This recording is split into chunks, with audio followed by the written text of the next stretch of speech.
Hello and welcome to the Huddle. I'm Liam Santa Maria and we're underway. It's the annual preseason coaches series on the Huddle. Episode 1, Adam Ford, a few days ago. And today we're going to talk to the new man patrolling the sidelines out west, former NBL star John Rillie, aka The Real Deal, aka JR on Fire. So sit back, relax. Up next, John Rillie.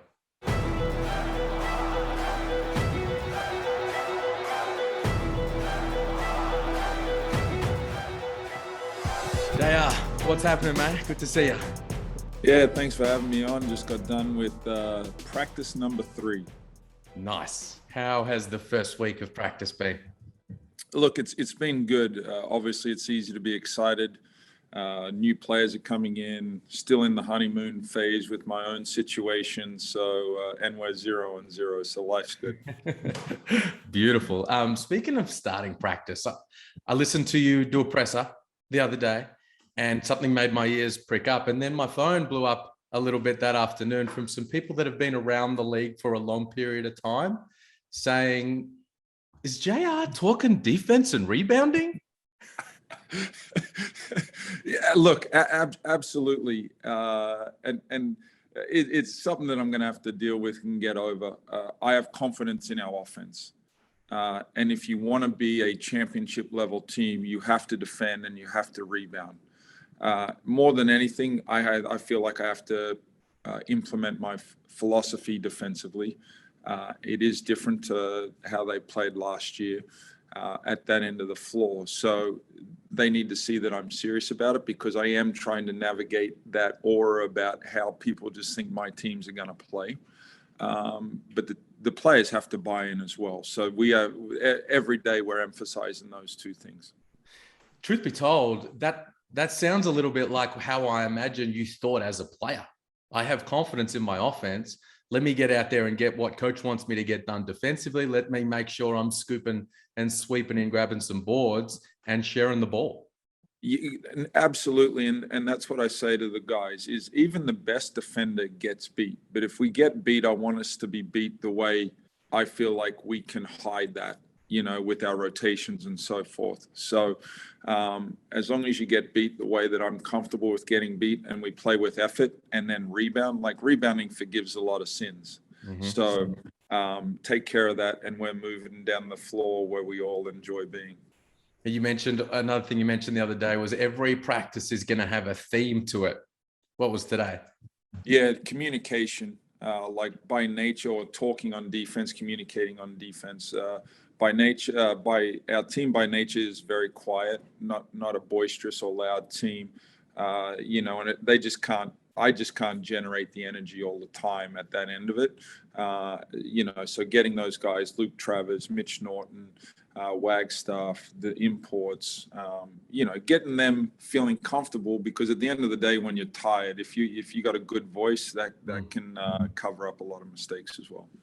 Who's gonna lead that way in that regard? To whom does it actually come naturally? Like right now, I'm not sure where it just comes naturally, but Wagstaff has a great voice and a confidence about himself. Blanchfield has been the one that's probably surprised me the most in as far as his voice. Now, as our philosophy at the defensive end has a lot of carryover from Boomers, he was involved with us in Melbourne with that. He has a comfort level for the style I want to play. And look, at the end of the day, I'm asking for effort. And if you're giving effort and you have a good voice, we're moving and trending in the right direction. Who's been the standout in your eyes in terms of how they've reported to preseason, the start of preseason, conditioning and the like? Look, I'm learning myself as we go through this, but from my understanding, a lot of the Wildcats last off season had injuries and surgeries and so forth. So we've just naturally started off ahead of the curve this off season. Obviously, with the way they played or finished last year, there's a hunger within the group. We have a group, a large portion of the group was here last year. So I sense that there's just a genuine hunger with the disappointment of last year. You spoke about the Boomers before and some carryover from your experiences with Gorge in Tokyo, but also down there in Melbourne. One of the things I always enjoyed about Gorgon's training sessions, and actually the whole training day in the gym at the start of the day, he would lift with us. And at the end of practice, he would shoot against whoever dared to take him on. Yeah. Are you similar? Yeah, and look, Gorge was someone that I leaned on a little bit as I went through the interview process. I'm certainly not Brian Gorgian, but I think we have a similar approach or personality to the game and the way we want our teams to be. So I certainly have that aspect to it.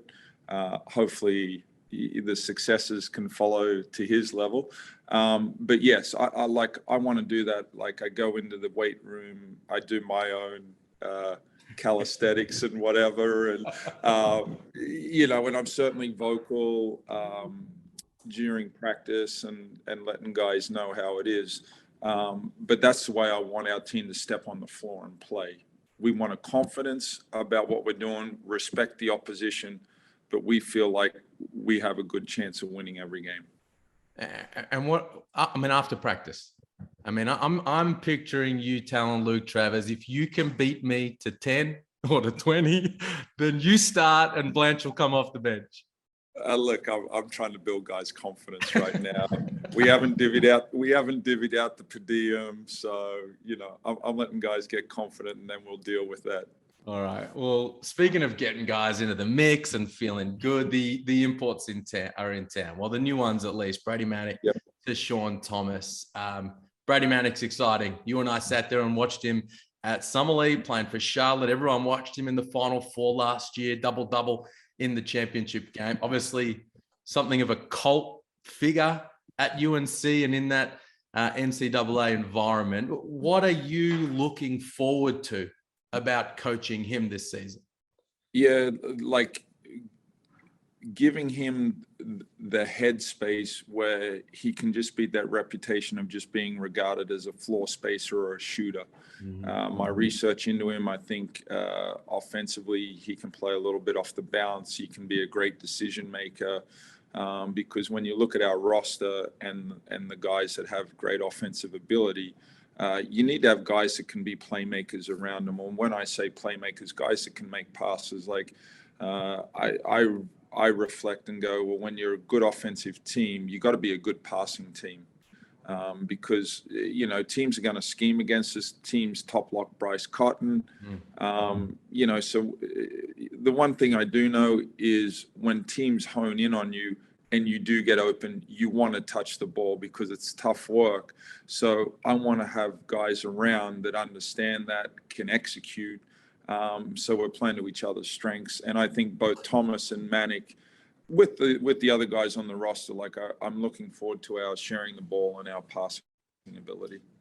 Thomas in particular, when you guys signed him and I looked into him and started talking to people, that his passing ability was something that I kept hearing about. You look at the numbers, and I said this after you signed him, he's like, 3 dimes a game pretty much everywhere he's played. Which from the power forward, maybe the small ball 5 spot is pretty impressive.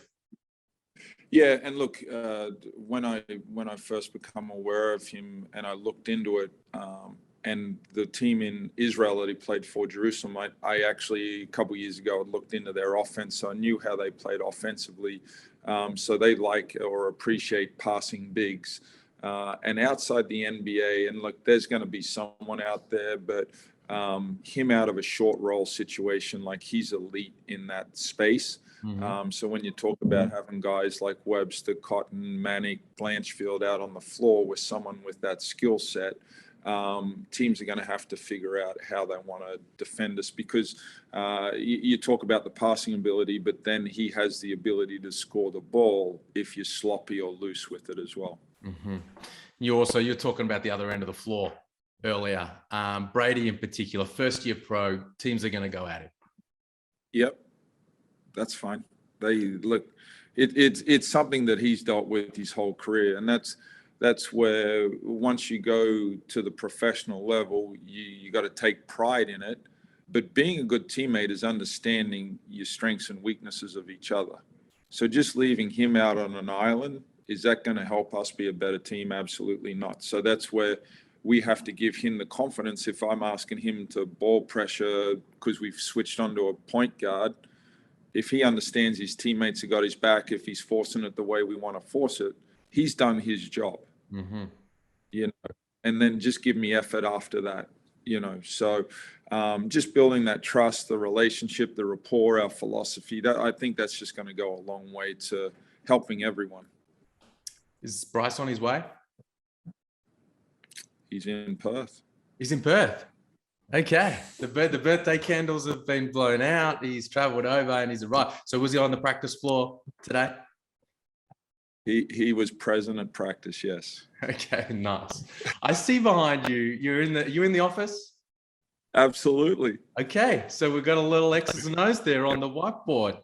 Is this which brings me to coaching Bryce, because he's such a weapon, an all-time great in this league, and he was amazing last season. Again, runner-up in MVP voting, putting a lot of points on the board and the like. But you would have seen that in the last part of the season in particular, it was hard work. I mean, it was a grind for him to get open. What's your mindset, mentality, or even a little bit more specific to that about making sure it's a little bit easier for him this season to get to his spots? Yeah, and we've had great conversations about this stuff. I think I have a respect and an understanding of what it takes to deal with that. And that's where I get back to that earlier comment, is when you have to work hard and you get open and you don't get it, that becomes a frustrating yin and yang type of situation. Now, when I first watched Bryce as a coach versus a fan of the NBL, like, he's a very willing and good passer.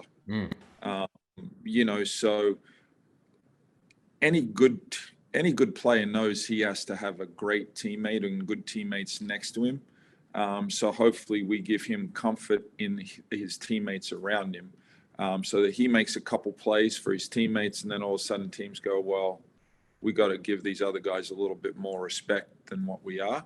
And then he has to understand that, him and we're going to have a synergy where I have a plan or a mindset of the plays of what we're trying to accomplish out of that. And that's where I go back through the archives and look at the different things where he's been successful with the coaches he's played for. But we've added Webster, Manic, good scorer. Blanchfield, is shown that he can score the ball. Wagstaff, so hopefully we can put some weapons out on the floor where you just can't really lock in on him. And then obviously I got to have the smarts to be able to combat the way oppositions want to defend him. You mentioned Corey Webster right then. It was a signing that raised eyebrows over the course of the offseason, because there's history there with Corey Webster and on and off the floor, and there's certainly history with the Wildcats with what happened a few years ago in the off season, which happens in pro ball. But the Red Army don't forget these types of things. What he is, though, is a world-class scorer, and he has been that for a long period of time. And that's why he knocked on the door with some NBA opportunities at times over the years, and why he was one of the leading scorers at the World Cup in 2019. For you, was it a no-brainer to bring him in and get him on the squad? No, I have to thank the people that come before me, because that was done way before I was even in the picture for this job. Now, with the people that I knew associated with Perth Wildcats, I reached out to them and I said, I think that's a great signing by you guys, because he gets attention. It doesn't matter how he's playing, you're going to respect Corey Webster and his scoring ability. So then you go, well, if you can play him and Bryce together for some extended periods, like, how do you attack that? Especially if Corey's playing at an elite level. So I thought it was a good signing. You talk about relationships and so forth. At the end of my career, where I was with the Breakers, I was with a young Corey Webster. I recruited his brother. So I have some type of rapport going into this. I obviously have an understanding of his history, which you can look at that a lot of different ways, and how I approach that in my conversations with him. But as far as him helping the franchise move forward, I think that was a good signing. Hey, last time we chatted on air, we were on the concourse there at Summer League, and I asked you about, does it feel real that you're the head coach of the Perth Wildcats? You said, actually, when I text people about it, I still kind of getting used to the idea. You're wearing the red and black now, you're out on the floor, you're in the practice gym. Does it feel real now? Oh, absolutely. Like the minute I touched down in Perth, with the visibility of the Wildcats, it gets you juiced. You're around something where there's a high level of expectation, which I love.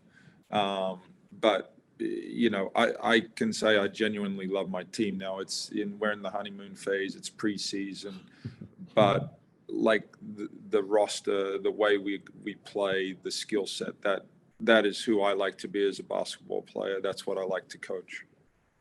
Right. So now that you've come to terms with the fact that you're the head coach of the Perth Wildcats, let me take you back to Feb 18, 2009, when you drove a dagger through their heart and you gave them 10 triples and 34 and knocked them out of the playoffs. The long time passionate Perth fans are kind of getting used to the idea that guy who gave them nightmares that night, and Corey obviously involved as well, is now their head coach. We spoke about this 2 years ago on NBL Rewind, but it's more interesting now that you wear the Wildcats logo on your chest. When I bring up that game, what are your strongest memories of that night? Oh, just, it was one of those games that you wish you had multiple times throughout your career, but it come together in that atmosphere, that situation. And the beauty of it is you guys keep bringing it up, so it makes me look like a champion around these blokes, But in saying that, what I do feel, and I hope people see the passion that I'm about as a person, and I think that gravitates to who they are as fans. So put that together. Hopefully, we can have some fun nights at RAC. We had a fun night in Perth that night. Had a fun time. Had a fun time with you is my man Corey Homicide Williams. Now, he went on his socials yesterday or 2 days ago. Now, there are some coaches out there, JR, who say, I don't hear it, I don't see it, it's white noise, but they're lying. For one, they're lying, and I know you're not going to do that. Here's what he said, quote, "No team is going to challenge the Perth Wildcats for the championship this year." Thoughts? He once told me that he made 14 threes in a game, and I didn't believe him. And then the story got embellished to he was playing the fireman. So my mind just went to that's just. Oh no. Bruh, self. Now, I appreciate that he has confidence in our team. I have confidence in our team. But the way he portrayed that it would go, I hope it's that easy, but I'm not naive. Man, such a shame for me and our listeners, because you kind of froze there for a little bit during some of what you said there, and we didn't catch it all. But did you catch? I mean, he's on the beach there in Jamaica. He had the coconut. The best bit was he was like, "There's a little bit of rum involved as well," and he put the kiss of death on you guys. Hey, that's exactly what he did. And one of my former teammates sent that to me, and I did watch it, and my response to my former teammate was, well, that's the kiss of death, but was it Rusty? Look, that was Rusty. It wasn't no, but like that. Look, Corey's Corey. I appreciate him having the confidence in my squad, but it's not going to be all peaches and cream, as I keep telling people. I'm open to a bad day. Hey, when I mentioned chatting to you on NBL Rewind 2 years ago, Cam, Luke, and I, and we were talking to you about your coaching aspirations and what you wanted to do. And you said, like, I have interest in becoming a head coach and coming back to the NBL. You spoke about how you thought it was best in that journey to step away and separate yourself from being a player and a coach. You said at the time, if I'm good enough, someone will reach out. Yeah. Is that how it ended up playing out? Or did you eventually think about it and say, you know what, it's maybe time I take the first step and start throwing my hat in the ring? No. I just truly believe your validity in your work carries you through at the end of the day. You got to have the faith and the confidence. I don't want to change the way I approach life just because you feel like, oh, well, I need to change course. Like my playing career, I had to take a few twists and turns to achieve goals. And at the end of the day, you create your own luck. You put yourself in those spots and opportunities. And when you do get the opportunity, you need to step up and make the most of it. You know what? And I feel like that's what happened with you with the Boomers.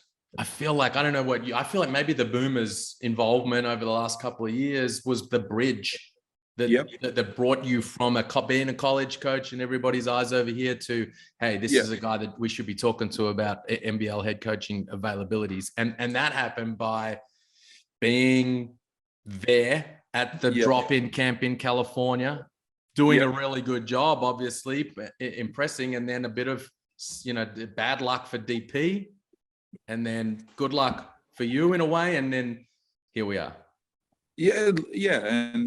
And you got to put yourself in situations. You got to be like, I just called Matty Nielsen and said, look, I'm a couple hours away from Irvine. I'm more than happy to come and be involved in any way possible. And that's what I did. And, it's amazing when you don't get out of your own peripheral vision, what can happen for you. But you also have to be prepared to take on the responsibility when you get it given to you. So then you can just progress. And look, I was lucky. I went into a situation where I knew Gorge, I knew Matty Nielsen, the playing group of the Boomers. I had some type of affiliation or association with a number of those guys, previous years. So, I could hit the ground running, so to speak.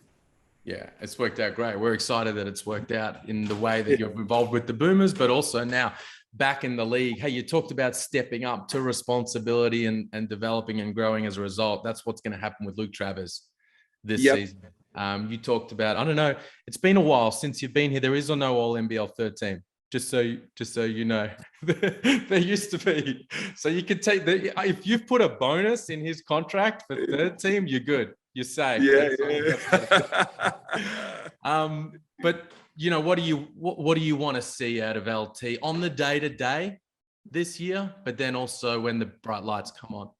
Yeah, first and foremost, my message to him has been, how you play in a game is going to be determined about how you approach every day.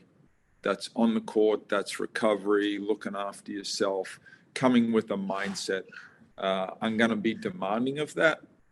And let's start at the defensive end, because his transition from defense to offense is pretty elite at a high level. So why not put yourself in as many of those situations as possible? Like he should be a high-level rebounder in this league. He should be getting steals and deflections with his, let alone his IQ, but his natural size. So my thing is you got to bring me effort at that end of the floor, and the offensive end, the shooting and all that, that'll take care of itself. But then when you say the bright lights, like he teases people right now. He has to get out of the teasing phase where you go, oh man, that was a brilliant 2 minutes. We need to be saying that was a brilliant game, and he's flirting with a triple-double. You know what we need is the 5x5, JR. I want to fight. That's the Andre Kirilenko special. At least, I want 5x5 from LT. I was talking about it last season. He kind of flirted with it in that first game at Summer League. I want Luke Brennan on 5x5 watch. So when he's got 5, 5, 5, 5, and 4, you're not bringing him out of the game. Yeah. And look, that's him as a player. I'm not going to ask anything more of who he is as a player, but your versatility. So like one night it's going to be like rebounding the ball for us and just pushing and getting us into transition. Another night it might be like applying backcourt ball pressure because your length is going to disrupt. But there's no reason he can't become more consistent in his game. He's no longer the 20-year-old kid from country WA. Like, let's step up, take the opportunity, and let people know that you've arrived. Love it. You talk about his versatility. Let's talk about yours. I mentioned JR on fire off the top. It's an honor and a pleasure to be podcasting with a trailblazer in the industry. In fact, let me bring this up. I tracked down the JR on fire blog spot. And I clicked on the bio, all right? And it said, you ready? It says, they call me JR. Basketball is what I do. I play the game. I live the game. I love the game. Why do I blog? Because maybe someone else out there loves this game as much as I do. Is it you? The internet never forgets. JR, just quiet. But this was the best bit. It says interest. You had to fill in a little bit there about interests about yourself. And it said, do you remember what you wrote here? I have no idea. It says family, sport, and kicking your ass. Hey, that's why I play. Competing is a wonderful thing, and that's hopefully as my team understands that. That's what I'm about. Like, look, we have great banner. I love a great atmosphere so people feel comfortable. But at the end of the day, I do want to kick your ass. I think that should be the banner in the locker room. Family, sport, and kicking your ass. Absolutely. So my wife can do up a good bio. Love it. Awesome, man. Hey, thanks heaps for the chat. So pumped to have you in the league. Excited for you this season and what you're going to do out west, and look forward to following the journey. Yeah, thanks. Love having being a part of all of this, and you're welcome to call me anytime. Good man. Cheers.